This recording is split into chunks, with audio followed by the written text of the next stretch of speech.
But welcome everyone. We are here for our B-13 training. So please feel free to drop questions in the chat or come off of mute and ask questions if you are so inclined.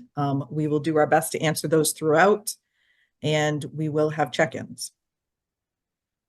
So this is our agenda for today. We're going to do introductions and just talking about getting started. We'll talk a little bit about what that B-13 indicator is, and then we'll go over those specific components that we look at for compliance as part of the B-13 training. And we have a couple of case studies that we'll just talk about briefly. And we have some checklists and other resources that we will be sharing. And I don't know if you all have a funny screen. Okay, there we go. That is better. So I had just a weird thing come up. But anyway, so yep, we have some checklists, some FAQs, and some resources. So here is our team. My name is Carly Thibodeau, and I have been with the team for just over 2 years. And before that, I was a teacher for 21 years. And with me, or with us today, is Colette Sullivan. Good morning, everyone. Oh, sorry.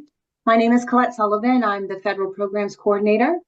I've been with the department since 2018, and before that, I was a special ed teacher for 30 years. Great to see so many of you here today. Thank you. Yes, and Ashley is with us today. Hi, everybody. My name is Ashley Statry. I joined the monitoring team a little over a year ago. And before that, I was a special education teacher here in Maine and in Virginia for 14 years. And thank you for joining us on this Halloween morning. That's always a wild one in school. So thanks for being here. Absolutely. And Julie is with us. Hi, I'm Julie Pelletier. I'm admin support, excuse me, for the monitoring team, and I've been here for 7 years. And prior to that, I was admin support at a K-5 elementary school for 16 years. Awesome, thank you. And Jennifer Gleason is another member of our team. She just was not able to be with us today.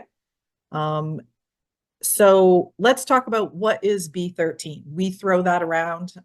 I'm very used to it now, but I will be honest, when I first joined the team, I was like, I have no idea what you're talking about, B-13. It's really about transition plans or post-secondary transition plans. But the reason we refer to it as B-13 is because it is one of those 18 federal indicators that we as the supervision, monitoring, and support team are required to report to OSEP, which is the Office of Special Ed Programming. And so each of those indicators that are listed from 1 to 18 are measures of compliance, and it's required that each state looks at those components as part of IDEA. And so B-13 specifically looks at the percent of those 16 and older. And here in Maine, we are required to, starting in 9th grade, have transition plans, but for IDEA, it is 16 and older, and making sure that those transition plans are in place and that they're updated annually and that they have those appropriate pieces to them. So this is important because, like I said, this is one of those indicators that we are required to report to OSEP. And so the thing that is very discouraging about this indicator is that we look at several parts of the transition plan. I think, what are there, like 13, 11? I don't know. There are a few pieces that we look at anyway. And even if one of those pieces is non-compliant, they consider the entire transition plan non-compliant. So if you're missing one component, then the entire transition plan is marked as 0%, which is very frustrating for us. And it's, I'm sure frustrating for all of you also. So that's why we talk about each component separately, but at the same time, every piece needs to be compliant. to get 100% on a transition plan. So just keep in mind that we are required as part of our role in monitoring to look at these transition plans for compliance. However, programming is obviously a huge piece of creating those transition plans, and we don't want to dismiss that. But for training purposes, we will be focusing on compliance. But we're going to take a couple of slides just to talk about that importance of programming. So when you're thinking about your students that you're creating transition plans for, you really just want to be thinking about a meaningful day for those students. So there's a definition here that meaningful day means individualized access for persons with developmental disabilities to support their participation in activities and functions of community life that are desired and chosen by the general population. So really it's about all students and those transitioning into post-secondary life, that they have access to that meaningful day. And whether that's being part of the community or whatever they're choosing to do beyond high school, and making sure that we're really working with those students to make sure it's meaningful for them. So here are just some things to think about when you're thinking about a meaningful day for people in general, even us, just thinking about meaningful day, you know, having purposeful and meaningful work, really having those relationships and really thinking about developing those skills. I know as educators, we're all lifelong learners. So, I mean, it's continuous even after you get out into the workforce. And that really should be available for everyone.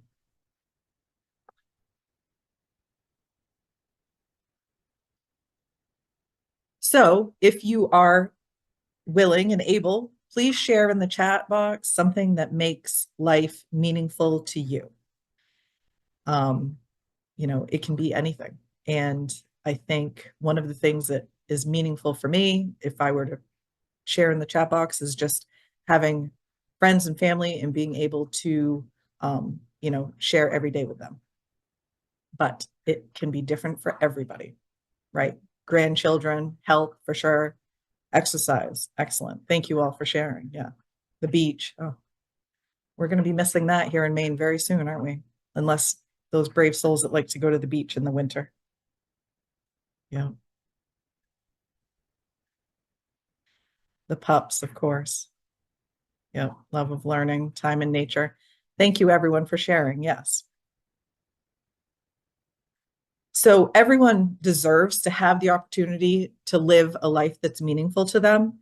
So that's really what these transition plans are providing for these students, setting them up to be able to participate and have a meaningful day. So when you're thinking about working with students and guiding them through setting up the transition plans and working to do that, you know, think about what is it that you're actually doing to support the student to help them figure out that meaningful day for them? What assessments are being used? How are those results of the assessments, how are you using those and applying those to help them with their transition plan? And then those activities and services listed, are they meaningful to the student? And what will you be doing to help that student really achieve those post-secondary goals and making sure that it is meaningful for them? All right, so we have a quick check-in. Any questions so far? I know we haven't gotten into the compliance piece really, but.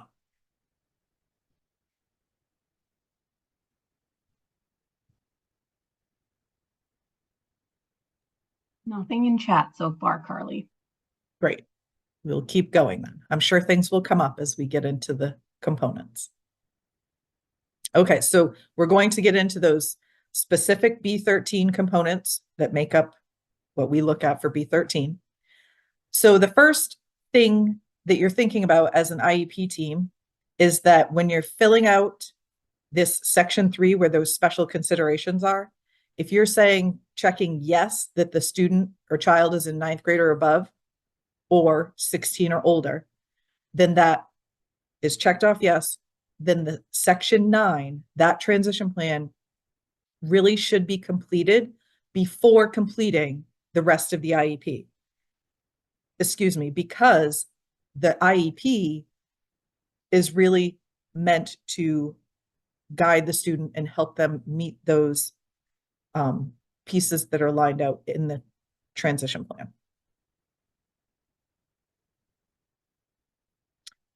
So here is just a snapshot of that section 9 where you fill out those pieces for the transition plan. These are the required pieces. And we're going to go through each part that we take a look at. So again, IDEA says that the transition plan must be completed for 16-year-olds and older.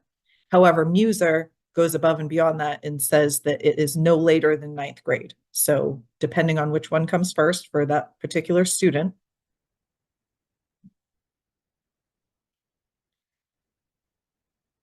So this just goes over that again. Those post-secondary plans are only for those children beginning during their 9th grade year. However, research does show that beginning transition plans earlier than that can result in better post-secondary outcomes. However, it's not required. Requirements are 9th grade or above or 16 or older. So one thing to remember about transition plans also is that it must show movement. Okay, so a lot of the pieces are you fill it in, but typically it's going to change at the next annual when you're updating that transition plan, and that's okay. Changing things from year to year is completely okay because this is about showing movement. I see a question about, do you have links or reports for that research about starting transition plans earlier? I do not, but I think that we could work on finding you some. I know there's no link in that slide, so we can figure out where that came from and get that to you. Okay, so here are the components that we look at as part of that B-13 indicator that we need to report out on. So the first things that we look at are on the advanced written notice. And it's around the purpose of the meeting being checked off and that the child is invited to the meeting. So just a reminder that when you're filling out that advanced written notice, anytime you're talking about post-secondary goals and transition services, that box needs to be checked off under the purpose, that one highlighted in red. Typically, it is with the annual review because it is required to be reviewed and updated annually. However, anytime you're going to be discussing the transition plan, it really should be checked off so that the attendees know that that is going to happen. This is about the child being invited to the meeting. And so best practice is that the child's name is included in the salutation, as you can see with Johnny, where it says Mr. and Mrs. Doe and Johnny. However, we know that that's an issue sometimes with the vendors. Sometimes you can't adjust that or add.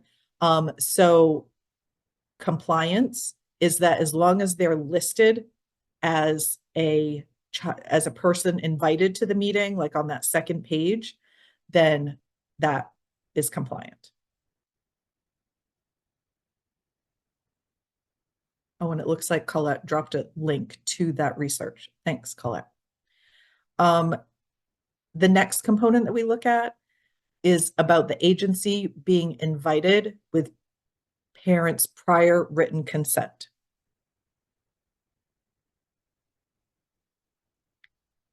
So if you have someone listed in 9G as an agency responsible to provide and/or pay for services, such as Voc Rehab, but it could be other agencies, whoever you are listing in 9G, if you have someone listed there, there needs to be parental consent for inviting that agency to the meeting or that person that's a part of that agency to the meeting. So you need to get that consent before you send out the advanced written notice for the transition meeting, and you need to have consent for every meeting where that transition planning is being discussed.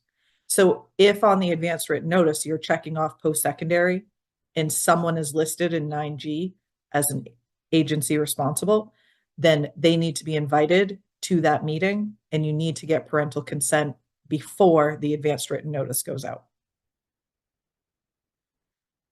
So IDEA and MUSER state that the public agency must invite the representative of any participating agency that's likely to be responsible for providing or paying for transition services. So that's where this "you must invite them" comes from. So in order to document that and show evidence that you have gotten parental consent, there is this parental consent to invite other agencies that's available on our website, and you can print that off, fill in the information, and then your evidence is that you put the date given mailed to parent. So that shows that you tried to get consent to invite that outside agency. However, so if you don't get consent, you have that shows you tried, but they never go back to you. If the parent chooses to give consent and they sign it, then you would fill in that date received back from parent with that parent's signature and keep that in the file, showing that you have parental consent and that outside agency can be invited and they are added to the advanced This written doesn't make notice. any sense. Find, give me, and a variety of materials like flashcards and books.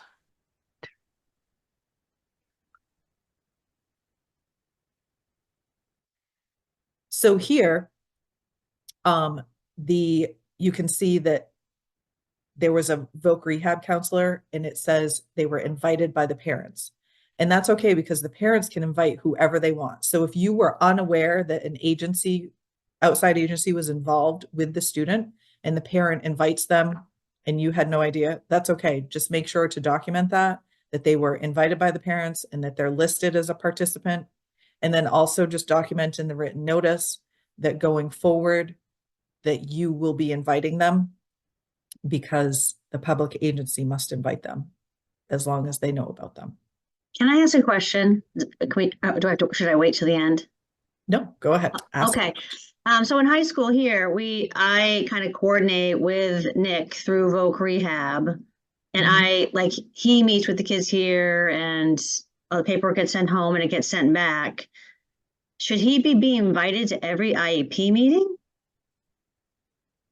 Only if you're checking off that you're talking about post-secondary transition plans.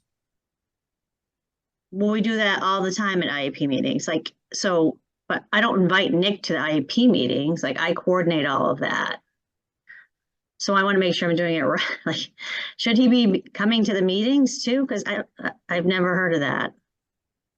Is Nick your person from Voc Rehab? And so on that student's IEP in 9G, you would say that they have an outside agency and it's Voc Rehab? Yeah. Yep. Then that person that you're coordinating with Voc Rehab, Nick, should be invited to the meetings. Yes. Okay. Thank you. You're welcome. Carly, before we move on, there's another question in the chat too about a student who is served with DHHS. Meaning, would that be an outside agency? I do not know all the nuances about the outside agencies and which ones constitute. We get a lot of questions around that. I do have a list that I can share that come from our checklists from NTACT, which Colette shared the link to NTACT, but we have a list of some possible outside agencies. Colette, do you want to weigh in on this? I'm not sure if she's... Sorry, I couldn't come off mute. DHHS, I think that's a question we'll have to direct to Mary Adley and Sarah Ferguson to get some clarity around that. Okay, great. Is parental consent required for every meeting, or is this something that can be signed yearly? So anytime that you check off on that advanced written notice that you will be discussing post-secondary goals, so that box for post-secondary transition planning is checked off on the advanced written notice, consent is required. It cannot be a yearly one and done thing. It's for every meeting where you're talking about post-secondary.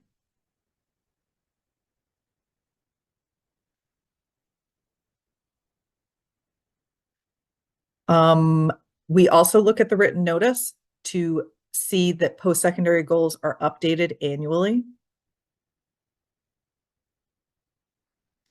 So when we look for that evidence, we just look for the written notice, typically, again, from that annual review, because that is when you're required to review transition plans annually. So typically it's with the annual, that written notice, and we just look for a statement in the written notice. This example shows that it's in number 5, but it can be anywhere. We'll find it wherever it is within the written notice. We just look for a statement such as the team reviewed and updated the transition plan and transition goals, or something to that effect.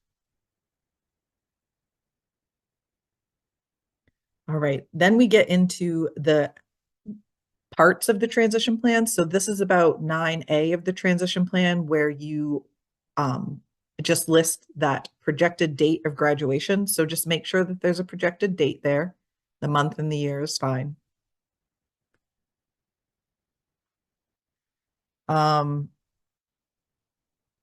So again, this is about showing movement. So if for some reason that date changes, that's okay. It can change. So it's really about the anticipated graduation date or departure from high school.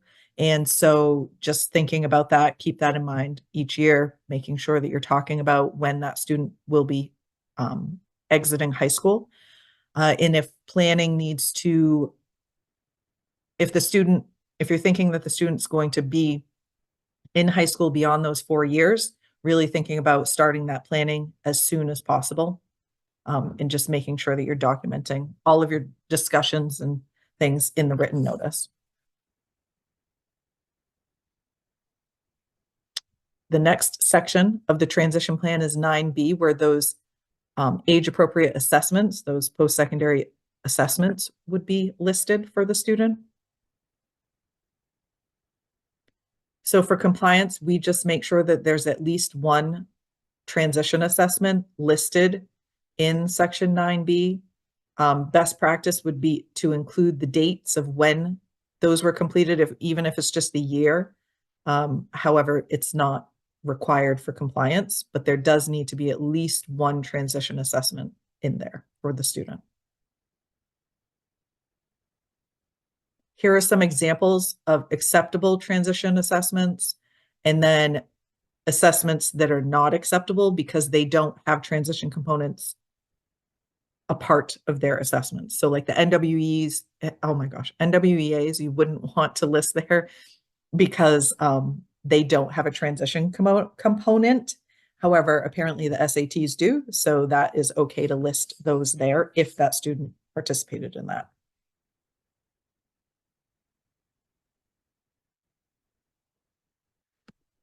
When you are thinking about transition assessments, they can also be included in section 4A of the IEP, where you're putting results of all of those evaluations. Those transition assessments can be considered within those evaluations, because again, that's showing that movement, and it's optional. You do not need to include them in 4A, where those results of all evaluations are listed, but you can. So here's just an example of what that might look like. You can see that this student has a BASC, they have the Woodcock-Johnson, but then they also have some transition assessments, such as a career interest inventory and an informal student interview.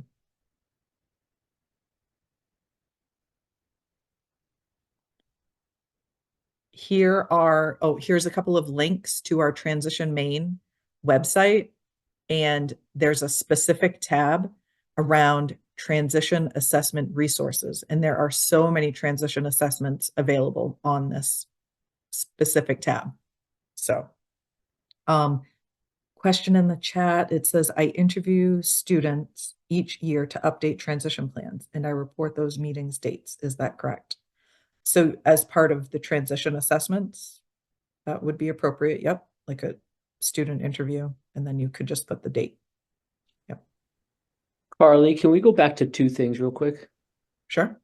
Amanda asked the question, is parental consent required for every meeting, like that meeting form? So Yes. we're doing voc rehab. Can you get a blanket consent for the year? Maybe I missed the answer to that question. Oh, right. You cannot do that. I Consent know. needs to be before every meeting. The other thing about back to the DHHS, and maybe the state will weigh in on this, but I think the answer to that question would be no, because if the kid is in DHHS, it's a custody, typically like they're the legal guardian, so they may designate a surrogate parent, so it's like custody, and it's not like a post-secondary transition inviting thing. I could be wrong on that, but that makes most sense. I would agree with you, but again, I don't know that answer for sure. So I don't want to lead people in the wrong direction.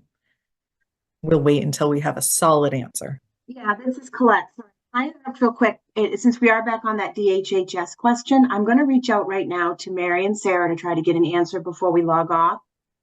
So the question is really about signing consent. What for having a DHHS worker? I want to make sure that I word the question correctly. I think what Julia was asking was, would we be putting DHHS under section G for 9G?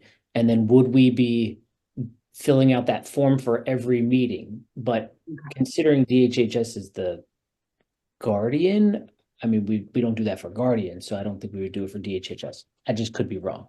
All right, thank you. Oh, okay. So section 9C. Oh, this is about whether the student attended the meeting. So just making a statement that they attended, or if they did not, just document a conversation that you've had with the student to talk about their post-secondary interests.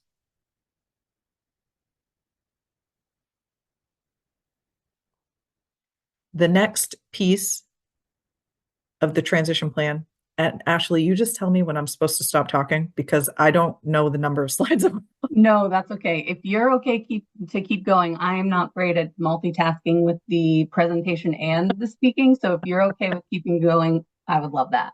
Okay, all right, that's fine. Awesome. Thanks. So the next section is that 9D where you have those post-secondary goals listed. And there are those 3 types of goals that are there: the education, training, employment, and then independent living.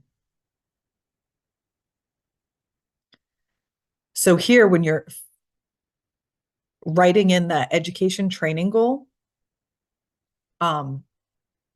you want to make sure that it is in alignment with that employment goal. So if you're talking about them getting education and training in one area, their employment goal should be aligned to that area that they're getting education training in. If they're completely different topics or ideas, then I think maybe there should be more of a conversation with the student about what they're looking to do.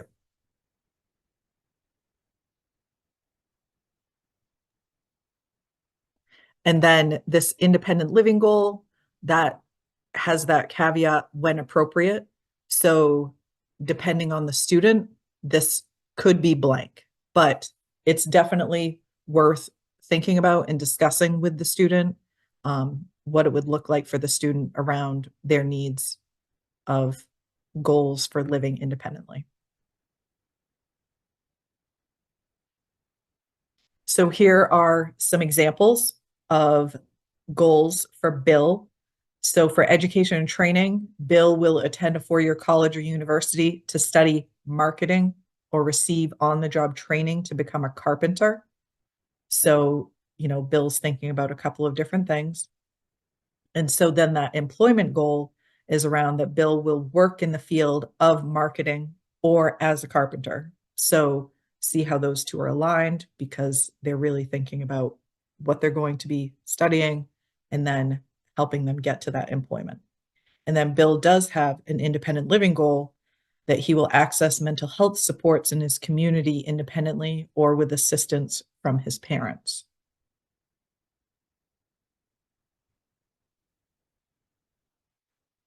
Okay, and then this is always a tricky one, because what if the child wants to be a professional video gamer, or it's just not a great career path for them, or very, in their wheelhouse, let's say. So, let them really talk about that. Think about what kind of career they could have in the same area that they're thinking. So maybe they wouldn't be a video gamer, but maybe could they work at a video game shop? Could they follow someone in that field, figure out what they're comfortable with? And, really think about finding those relatable jobs. So instead of being that professional video gamer, what are some other areas in that same field that would be more possible for that student?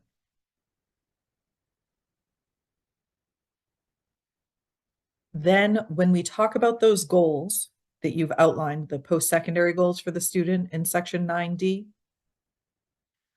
there needs to be a correlation back to, or an alignment back to, at least one annual goal in section 5 that would address those post-secondary goals.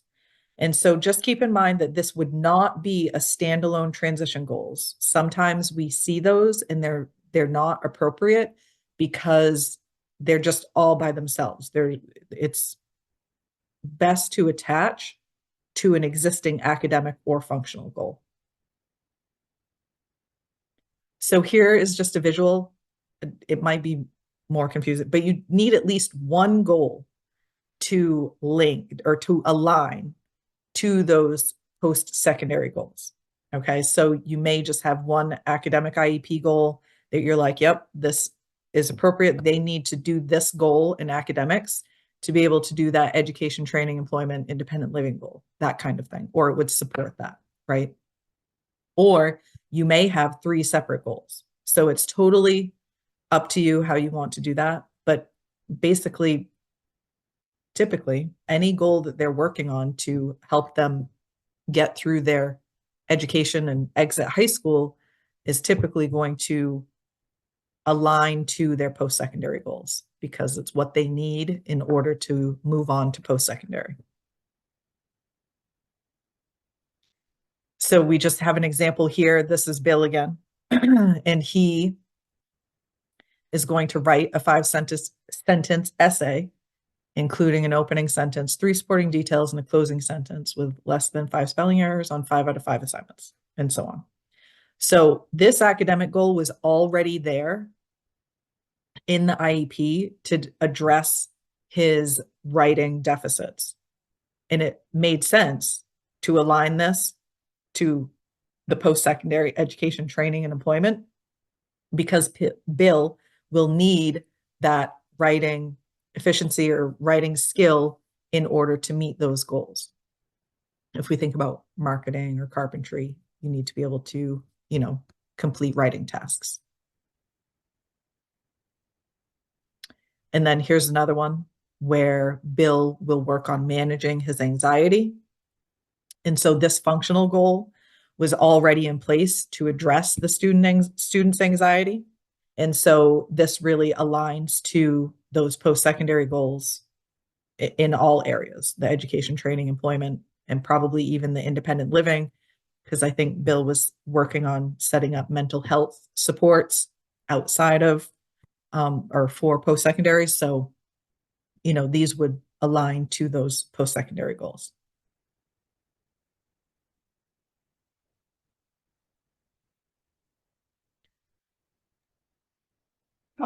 Questions in the okay, you're checking the chat out. Okay.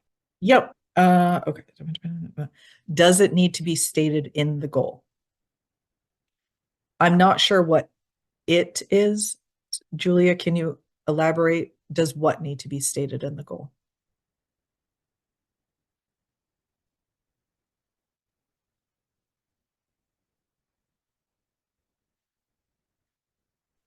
All right, I'm here. Can you hear me?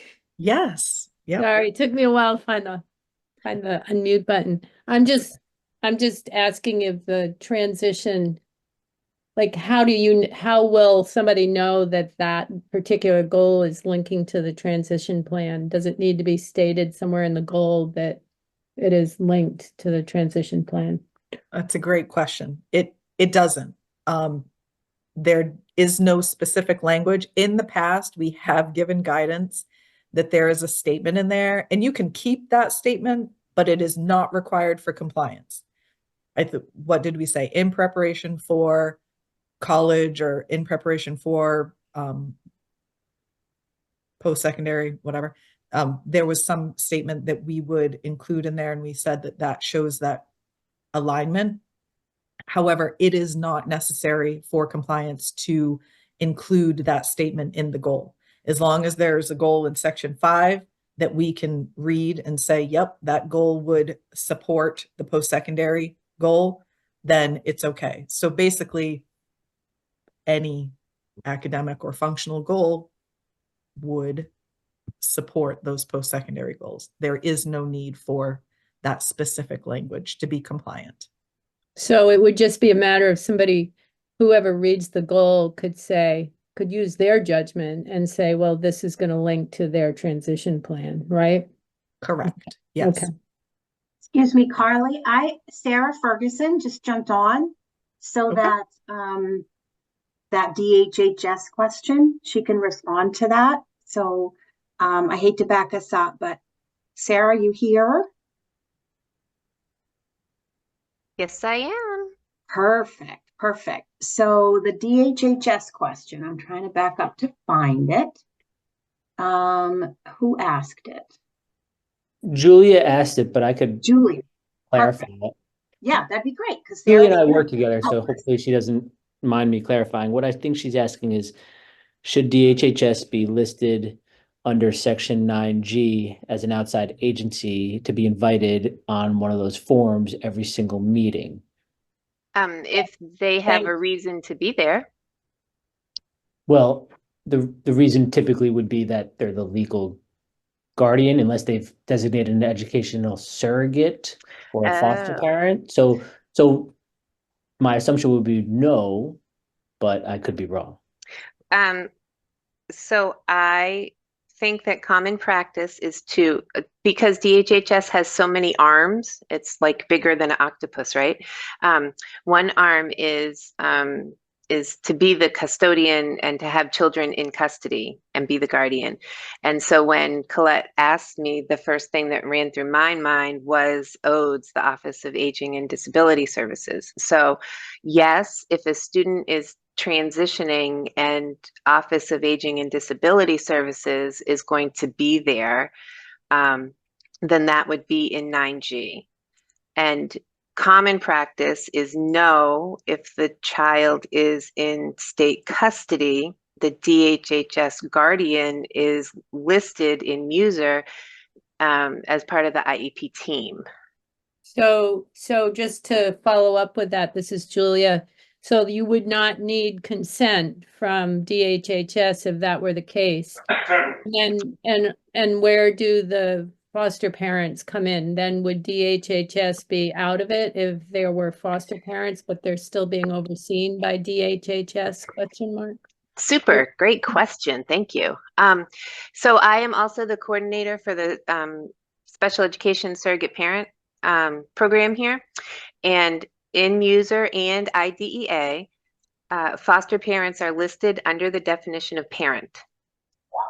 And also in MUSER and IDEA, the DHHS guardian has general education rights, and the foster parents hold special education rights.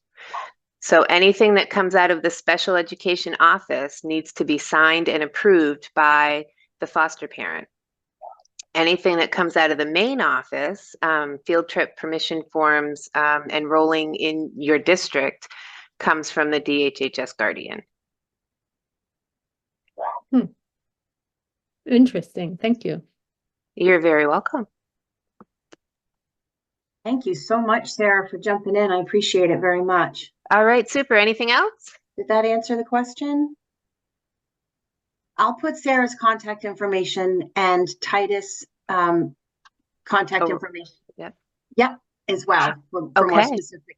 Yeah. Thank All you, right. Sarah. You're so welcome. Have a great day. Goodbye. All right. That's always nice to have the information right on hand. I'm glad she was able to join us.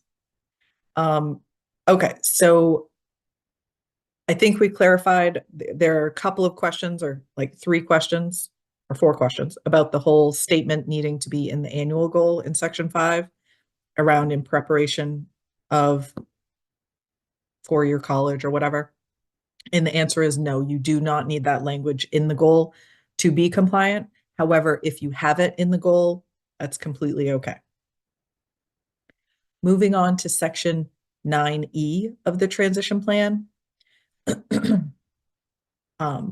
course of study,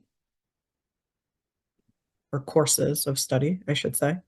So the courses of study, this is about planning that multi-year specific courses that the student will take from when they enter high school to their anticipated exit. So if they enter as a freshman, then you would have freshmen through their anticipated exit, whether that's 4 years or 5 years or 6 years, however long they're planning on being there.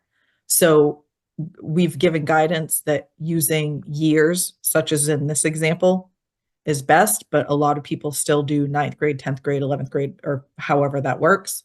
But just making sure it's from when they enter to when they exit, and remembering that this is about showing movement.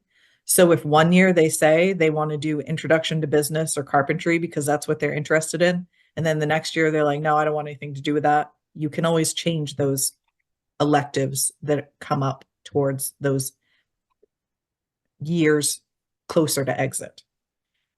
It's best to stay away from the word electives and try to be more specific so that it does align to those post-secondary goals for the student. If you have classes available and you know that they would align to those post-secondary goals, they can be listed such as these to really show that movement.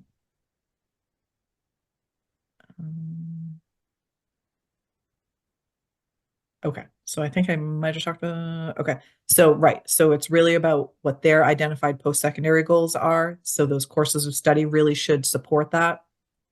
And then it's expected to be multi-year and change if necessary. And again, if the student enters your high school, like mid-high school, and so it's missing freshman or even sophomore, and it only has a couple, as long as it's from where they are to their anticipated exit, that would be compliant. And be as specific as you can with those.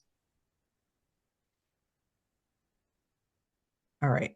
So somebody asked, Carly, I'm just going to jump in on the question for a student who has the limited ability to communicate. We have a case study coming up for a student named Bill, and we can talk about him and maybe ask some more questions around that. Just to pause that question, because I think I missed it in the chat.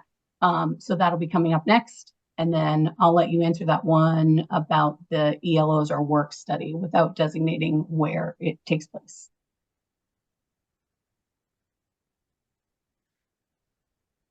ELO or work study, where it takes place. So in the courses of study, you do not need to specify where it's taking place, as long as you're just listing what that potential work study would be, and I don't know what an ELO is. So I think as long as you're, oh, is it a work study? Okay. So as long as you're listing what that would be around, like what is the topic that the work study would be around, or the area that they're studying. Okay. You're welcome. So the last section that we look at on the transition plan is 9F, where the transition services are listed.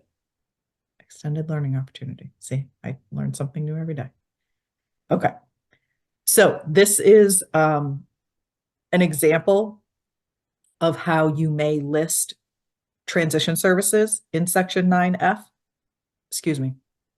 Our guidance is to document this in bulleted form and just list those services that are provided by the adults in the school and the community that will enable them to promote towards meeting their post-secondary goals. So you can see there are several listed in each area here for this student. However, as long as you have one in each of those areas, that is compliant, but there must be one. I know sometimes I've seen community experiences like NA. There needs to be something listed there for an service or activity for that student in the community. So just keep that in mind. And then obviously that last one is if appropriate, so that one can be blank. So also keeping in mind that transition services and activities are services and activities that occur during the life of the IEP, and they're provided by the adults. So typically it's not the child will do the things. These are things that are being provided by the adults in the school or community. And it's really about focusing on what the student wants to do. And then obviously able to show that movement. And then just keep in mind, it gets a little confusing because some are like so for the courses of study, you're supposed to put you're anticipating through the exit of high school, but with transition services, do not list future services or activities. You can keep in past ones, but only do past up to the present. Don't include anything that would be in the future. And then section 10 is that age of majority. So we just like to make a statement that you want to make sure you're including that date when the student was informed of the age of majority. And this date does not change. So unlike everything else in section 9 that's kind of showing movement, this would be the date that they're informed of their rights at the age of majority.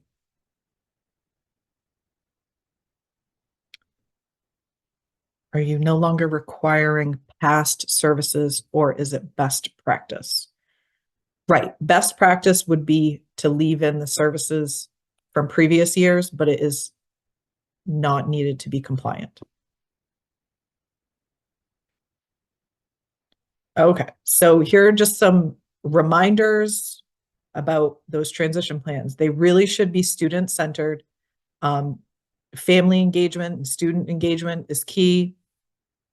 Using those assessments. The students must be invited. That is one of those things that we need to look at and make sure that they were invited. That's part of that B-13 piece. Outside agencies must be part of the IEP team. So keep those things in mind.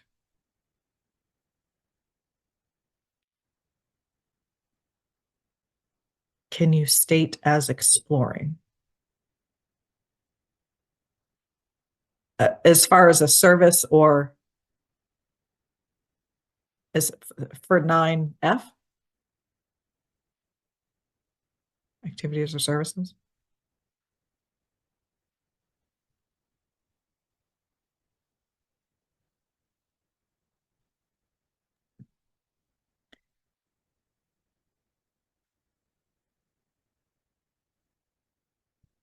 So if you're listing driver's ed in 9F or a part-time job, that you can do it just like that. Just do it as a bullet and put driver's ed, bullet, part-time job. And if you know what the job is, that would be great. There's no need to like put a lot of explanation into it. That's just the service that's being provided to the student. So I don't think there's any need to clarify whether they're exploring it or doing it, or you know what I mean? Like you can just list it. Is it okay if a student does not have outside agency involvement? Yes. 9G does not need to have anything filled in that. If there's no outside agency involvement, then there's no reason to list anything there. I mean, personally, I would like to see like an NA or a none, but technically you can leave it blank. I really have it gives me hives when I see blank boxes, but it's compliant. So That's just a personal thing.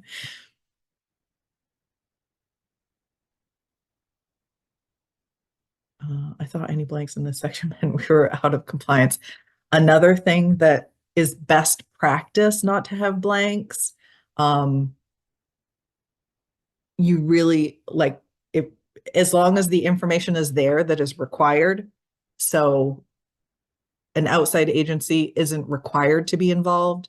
So technically that can be blank. Again, best practice is just to not leave anything blank and put NA or none. Would you list Marine recruiter if student has pre-enlisted? That is a great question. Okay, hold on. I always go back to, okay, yeah, I don't know. I'm really sorry. I'm not very good at these outside agency questions. Anybody else on the team have a better answer? No. Okay. And are you referring to listing the Marine recruiter in 9G, or that was just my clarifying question?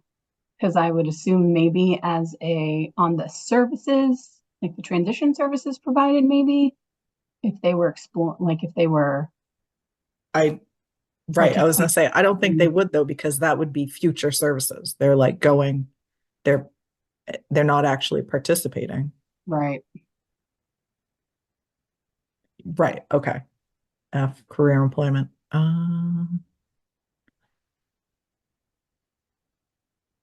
Oh, so it's, oh wait, okay.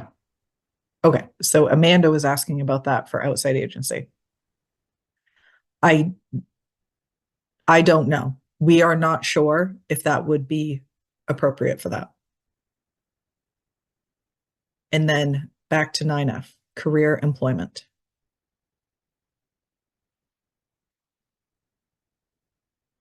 So sorry, this is Jack. That I pressed return too quickly. That's around. So if a student wants to explore a career, but he's not doing it yet, so it's going to be in the future, it's not present. Can you say he's exploring online careers and related to music or whatever it is? Oh, so like he's just doing research, basically? Yes. Okay. I think that would be okay. Anybody else on the team? Is that acceptable? I think so, because that's one of the focuses of like a voc rehab or something like that. They offer those career exploration paths, and there are a lot of assessments around that. So I think so. Okay. Yeah, that sounds appropriate. Thank you. You're welcome. I was asking regarding consent of outside agency. He is participating in a pre-enlisted Marine group in Augusta.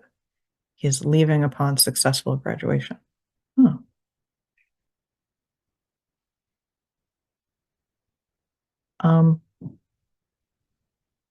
Okay, we're going to take that information, Amanda, and we are going to try to get an answer for you around whether they should be listed in 9G as an outside agency.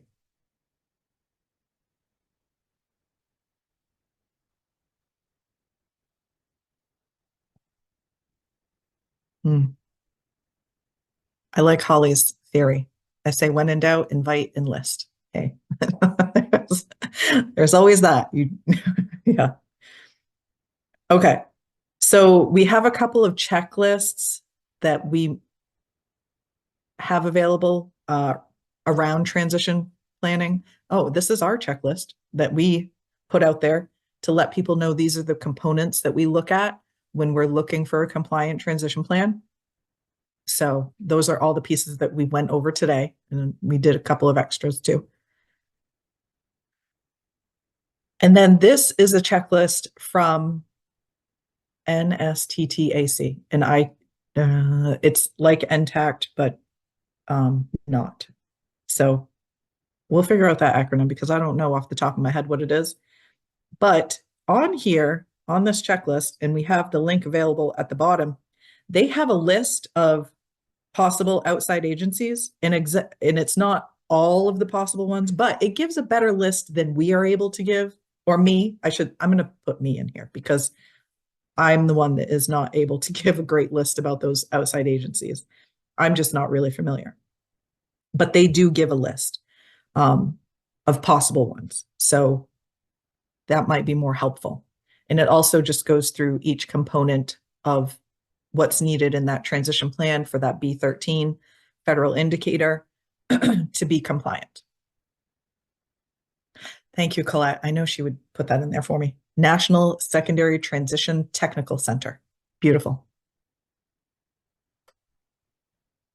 Okay, and then we have a couple of case studies. I'm going to talk about the first one here. This is about Bill. Okay, so Bill, he's 19 years old. He, enjoys using a switch on different devices. He gets SDI, specially designed instruction, with an alternate curriculum in a self-contained setting. He gets some related services, OT, PT, speech and language, and some nursing. He is fed with a G-tube. He has a tracheotomy and uses a ventilator with oxygen to breathe. So this is one of those more intense cases for Bill. So that transition plan is really thought about with Bill in mind, with all of those pieces that we just talked about. And so for that education training goal, it became that Bill will participate in an in-home or center-based program designed to provide habilitative and vocational training with medical and therapeutic supports. And Bill will participate in on-the-job training and using micro switches. And then that employment goal is obviously tied to that education training, and that Bill will participate in technologically supported or volunteer workplace with supported job development services through vocational rehabilitation or voc rehab.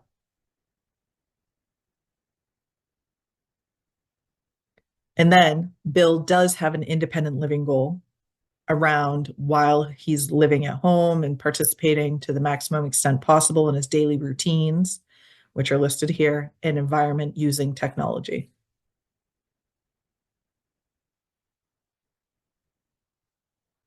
So, and these are the same goals. I'm not going to read them again, obviously, but it's the same, just set up in that 9D from the transition plan.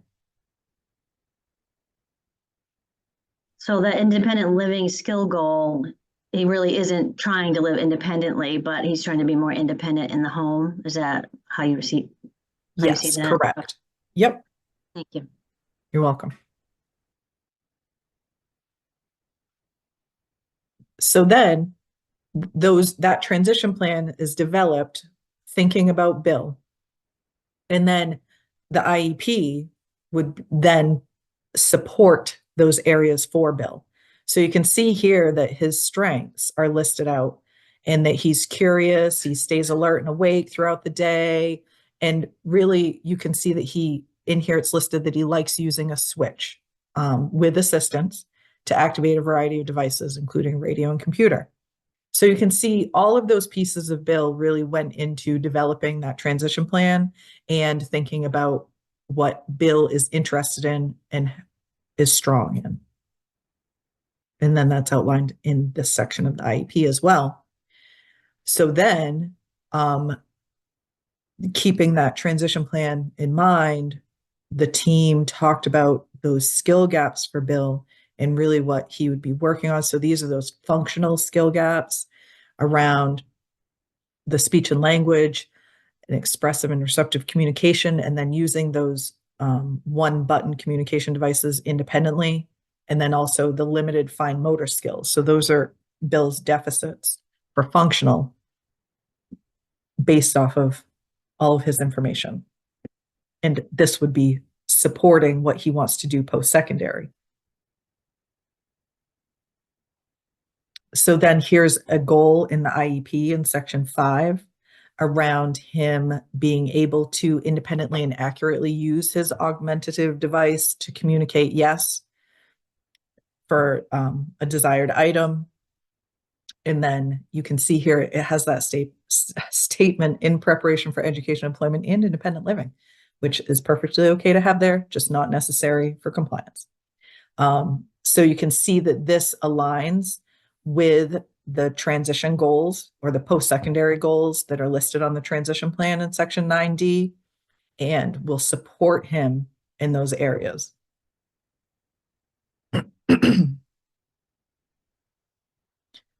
Okay, and I think Ashley is going to talk about the second case study. Yes, so I am going to talk about Destiny. We wanted to kind of give the other end of the needs spectrum here. So Destiny is a 17-year-old student. She's outgoing and friendly.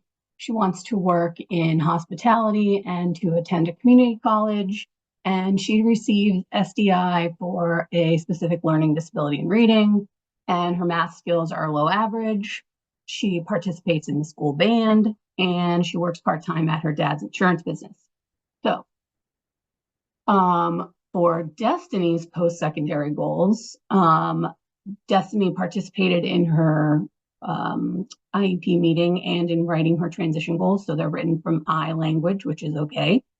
After graduation, Destiny, will enroll in hospitality training program at a community college.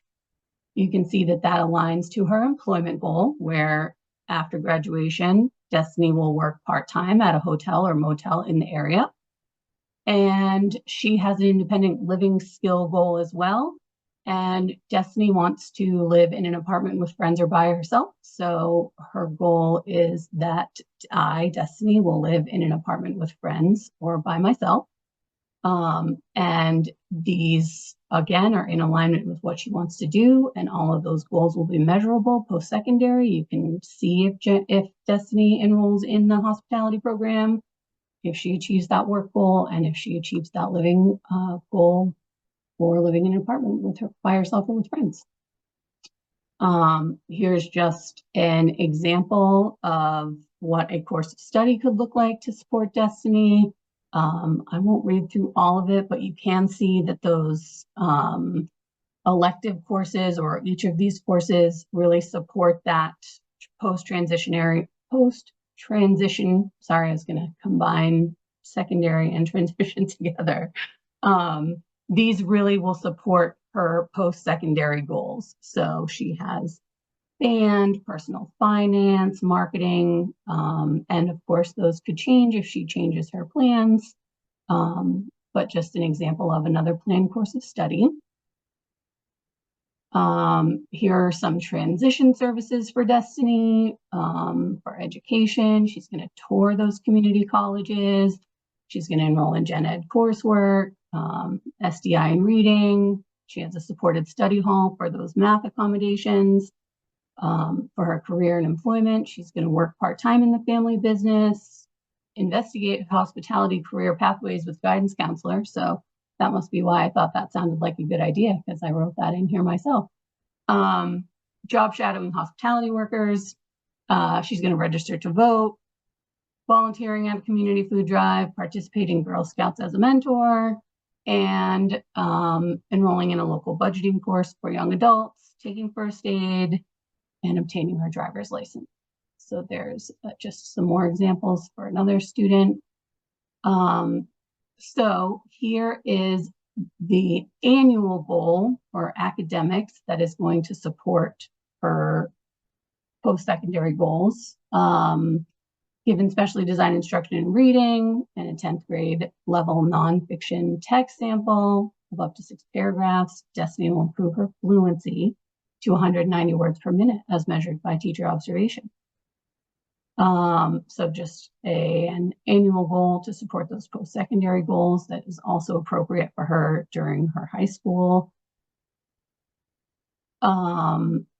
Looking at Destiny's section 4C, you can see that she has that reading fluency gap, and this impacts her ability to stay on pace with gen ed peers. Again, there's all that alignment. This is all in support of her accomplishing those post-secondary goals. And now we have some frequently asked questions, and looks like Carly took care of the one in the chat. Carly, you up for for frequently asked questions? Sure. Yeah, we'll just kind of go through them real quick. They're just questions that we get around that just come up kind of over and over again. So what happens if you have a new ninth grader with an annual in September? Because you must complete that IEP with a transition plan and you may not know them very well, you can go ahead and have your annual meeting, then state that you will meet again towards the end of the ninth grade school year to complete the transition plan once you better know the student. So it's during, but not later than ninth grade year. So you would still have that annual, but then meet again. This is around what if the child wants to be a rock star? That kind of goes along with that, the gaming thing that I talked about. You know, it's like, don't discourage the student, really talk to them and figure out ways to help them learn other ways to be involved in that same type of interest that they have. So if they're interested in music, you know, maybe look into those other options that are related to that field.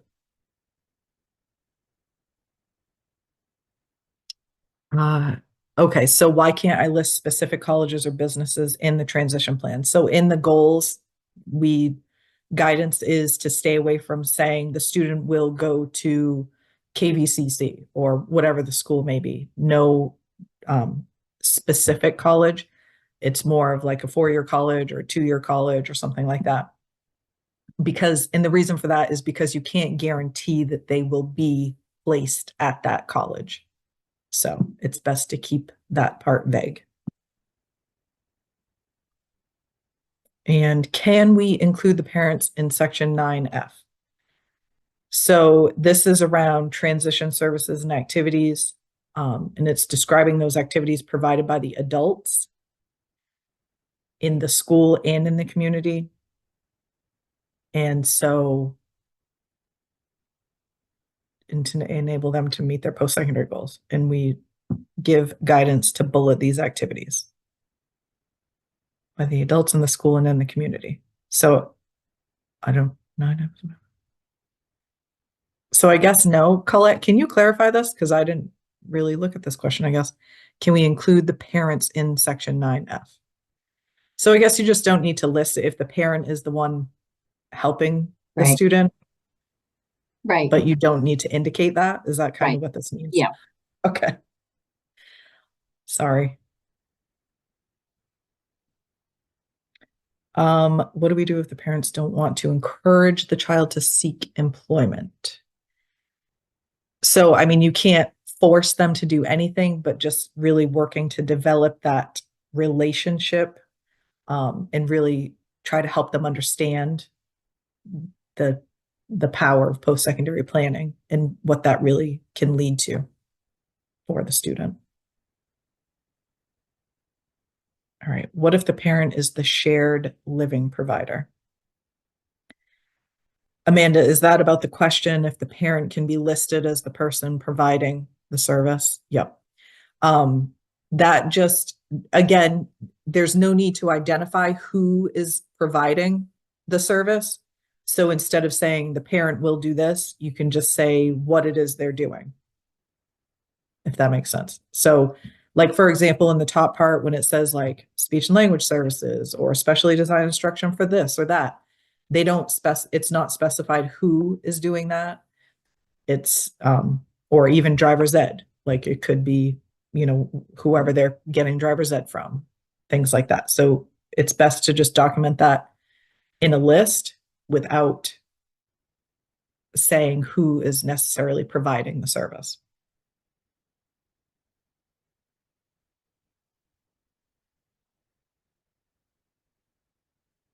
Any other questions? I don't think I've missed any in the chat. If you put something in and we've missed it, please let us know. Does every goal written on the IEP need to align with the transition? At least one goal on the IEP. So one annual goal in section 5 must align to the transition goals. It can be more, but at least one. You're welcome. Any other questions? Okay. If something comes up, please feel free to drop it in the chat, or if you're brave, come off of mute. Sometimes it's too much to put right in the chat. Transition resources. This is the link to Transition Maine, the Maine DOE website. And this is a great resource. There are a lot of things on here. So feel free to explore that, check it out. And then this is information around the Transition Maine Power Hour series. So Titus O'Rourke is the transition person for the Maine Department of Education and our Aussie team. And so she is the best person to contact about anything transition. And she does a lot of the beyond, right? We talk about compliance because as a monitoring team, that's what we look at. However, Titus is really knowledgeable about everything transition. Leora Byris is also another contact. She works closely with Titus and was a part of our monitoring team just not that long ago. And the link there that says 24-25 Transition Maine Power Hour schedule will take you to a list of all of those power hours that are coming up that Titus has set up throughout this school year. I think they just start. I think the first one was this past Wednesday. So was that yesterday? Tuesday. Just kidding, because they're on Tuesdays. Jeez, I'm crow. Let's get myself together here. I just wanted to say I am trying to build my own knowledge around the kind of best practices around transition planning. And I attended that training on Tuesday, and it's really focused and really good information. So I just that was really helpful to me because I was not a high school teacher in my teaching career. So just wanted to put that plug up there. It was really good information and succinct and focused during that time. So awesome. That's good to know. Oh, Jack agrees with you. Okay, so these are just some more transition resources beyond the Maine Department of Education. So here's that NTACT. I think Colette talked about that in the chat. This is that National Technical Assistance Center on Transition.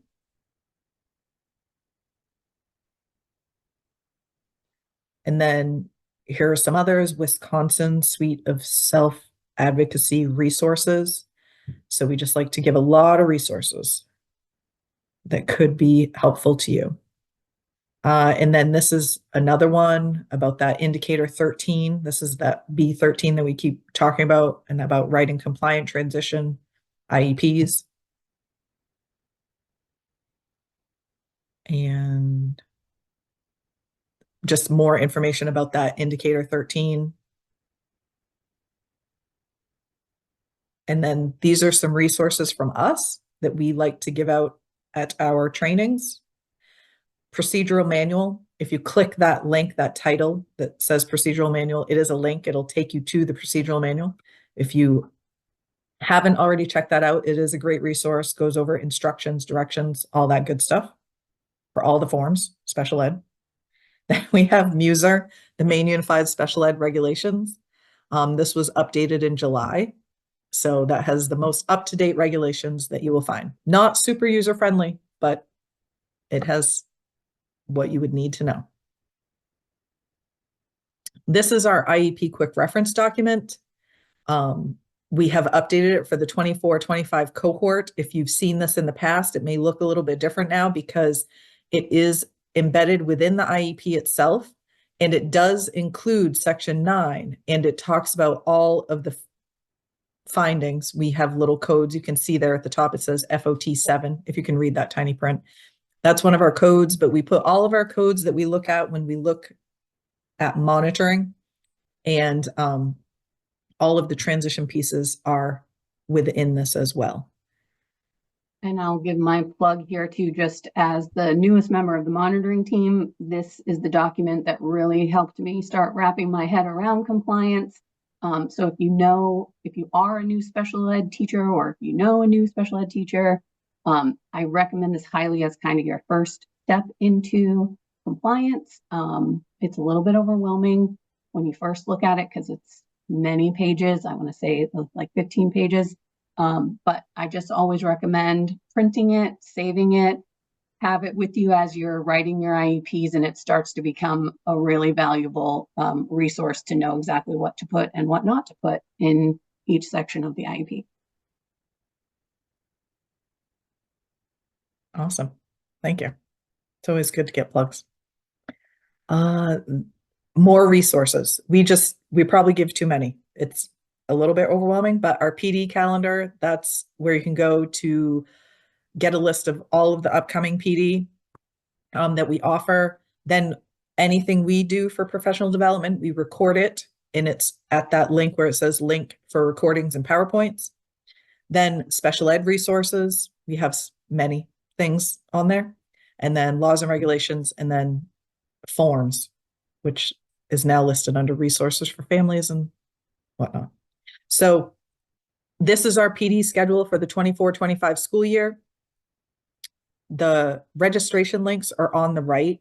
So you can see they're missing up until today because you can't register for them anymore. It's only to register to go to the training. Recordings can be found on our website. And Julie does a great job of getting those ready and getting them up on the website as soon as possible.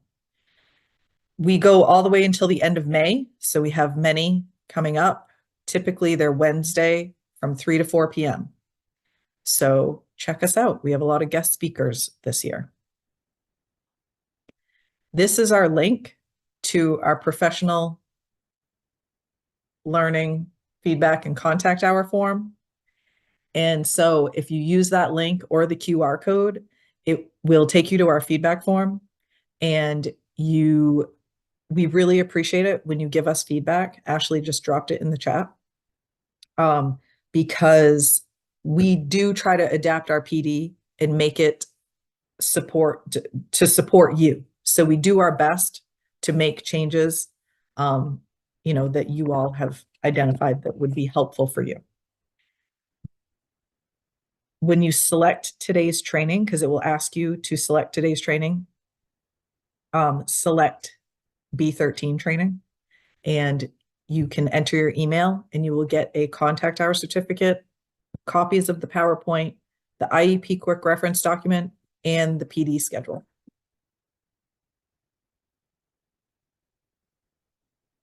This is where you can find Maine DOE online and social media. And this is our contact information. If you have any questions, or if you're working on anything, IEP forms, whatever you're working on, and you have a question about, is this compliant? Is this good? Like, what do I need to do here? You can reach out to us. The only thing we ask is that you do not send us the actual IEP or the actual form or anything like that. Copy and paste it off of the document, put it in an email, and send it to us as a hypothetical. And we are happy to give you feedback or answer questions about anything that comes up. And if we don't know the answer, we will try our best to get you the answer, like we're going to do with that question around the Marine recruiter being an outside agency, or the Marine person. So thank you so much for joining us today. We really appreciate it. Julie is going to work on getting this training edited and put up on the website. And so if you want the recording specifically sent to you, please reach out to Julie. I know Julie does good work and works hard to get it out as soon as possible. So please just reach out if you want that, or if you have any questions, reach out to one of us on the team. We are happy to get back to you. Now, before we go, are there any last minute questions about transition plans? Or anything else, I suppose.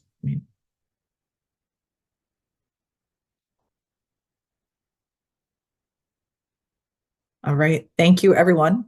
for joining us, and we will let you get back to your day. Thank you. Everybody.